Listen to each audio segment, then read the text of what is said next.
to another installment of Fashion Fun Fact Friday. I just came from grocery shopping, so bear with me. So I'm back in college for like the umpteenth time, right? Mind your business, judge your mama. But like, okay, so it's no secret that people go through great lengths to achieve like a beauty standard. You know what I'm saying? In class, we learned about, well, the first week of class, we learned about the Bustle Period, right? These here kind of remind you of something, doesn't it? They don't say this in the books now, but doesn't it put you in the mind of this woman here? Hmm. Hmm. So the Bustle Period was from around the 1870s to the end of the 1890s ish, moving into the Industrial Revolution, right? So outside of these crazy bustles that they would put on the back of their dresses, right? It was also a big fad to have the hourglass figure, right? You know, clickety clack, clickety clack. And it's kind of still a thing today or whatever. But like nowadays, they got plastic surgery, which actually came about in like the 30s, but I'll cover that another day. So with the Bustle Period, the hourglass figure, of course, was the coveted thing to have. You had to have the body, you know what I'm saying? And how would they achieve this body, you ask? So on top of these layers and layers and more layers of fabric that they would wear them, that they would put on every day, from the knickers to the two skirts on up underneath that. Then they had the hoop skirt, which would achieve the bustle, on top of extra fabric being gathered in the back of the dress, right? Then, of course, you can't forget the corset, right? The corset is, of course, still used today.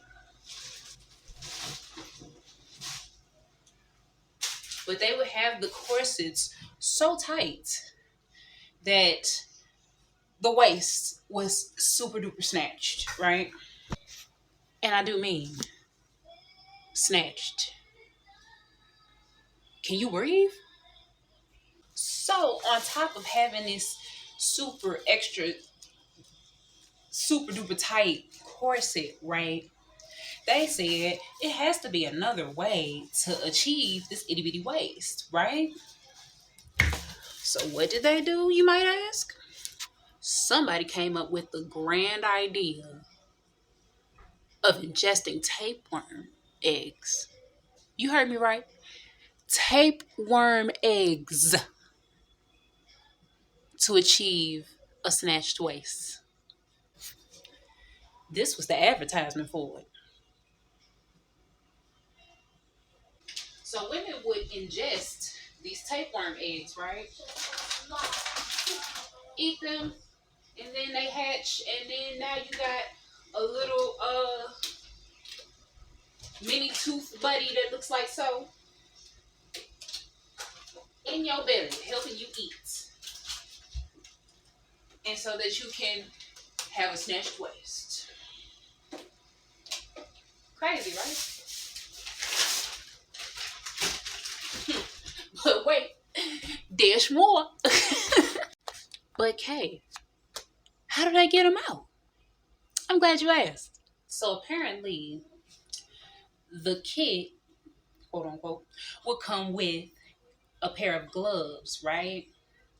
Once you done with the tapeworm, once you done cohabitating with your little tapeworm buddy, how else do you get it out? You poop it out.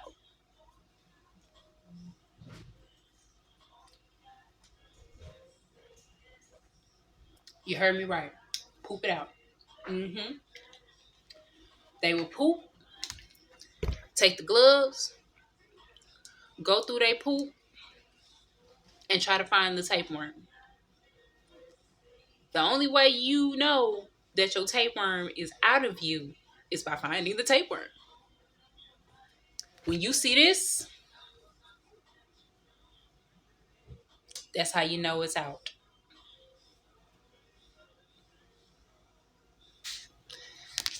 Pain is beauty, they say. That's fucking insane if you ask me, but what do I know? Ain't no offense to the people, but that sound like a thing. Because what? Anyway, let me know in the comments if you've heard of this before. Cause that was new to me and like it ain't that deep. Like well I guess that tapeworm is, huh? Alright, y'all, I'm gone. Oh, real quick. Shameless plug. Coming April 1st to my website, rebelliousOnes.com. Check me out. Yup. See y'all next time. Peace.